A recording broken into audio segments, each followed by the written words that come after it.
Beginilah potret nasib pengungsi Suriah, satu dekade tanpa masa depan. Setelah satu dekade konflik berlangsung di Suriah, kondisi rakyat di negara itu semakin sulit. Mereka harus berjuang membeli makanan, sementara ambulan kekurangan bahan bakar untuk membawa orang sakit, termasuk mereka yang positif COVID-19 ke rumah sakit. Lebih dari 387.000 orang telah tewas dan jutaan orang lainnya mengungsi sejak konflik meletus akibat tindakan represif terhadap protes anti pemerintah pada 15 Maret 2011. Setelah hampir 10 tahun konflik berlangsung, penderitaan rakyat Suriah tidak menunjukkan tanda-tanda mereda.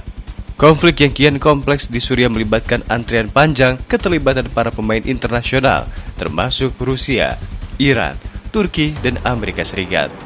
Mereka membuat kota-kota dan desa-desa porak-poranda, ekonomi hancur, dan lebih dari 11 juta rakyat terlantar.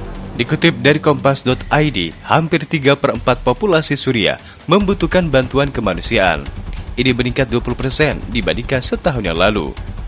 Berdasarkan data Perserikatan Bangsa-Bangsa atau PBB, dari sekitar 18 juta jiwa penduduk Suriah, sebanyak 13,4 juta jiwa di antaranya bergantung pada bantuan.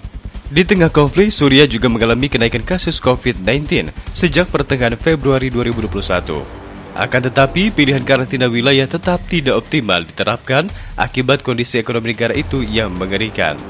Khalid Bubati, Presiden Bulan Sabit Merah Arab Suriah, mengatakan bahwa selama satu dekade terakhir, rakyat Suriah hidup dalam penderitaan.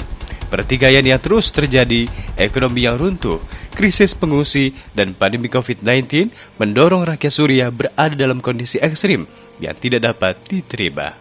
Bagi mayoritas rakyat Suriah, takut akan COVID-19 adalah kemewahan yang tidak bisa mereka rasakan.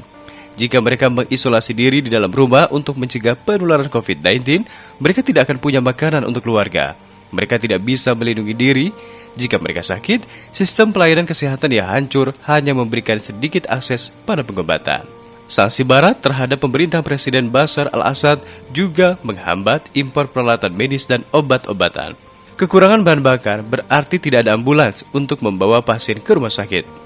Tanpa listrik, mustahil bisa menyimpan darah atau satu hari nanti vaksin. Rakyat Suriah butuh solusi politik. Mereka tidak boleh terus tinggal di tenda-tenda, bergantung pada pasokan air dan bantuan makanan berbulan-bulan, dibiarkan bertahun-tahun, ditelantarkan satu dekade.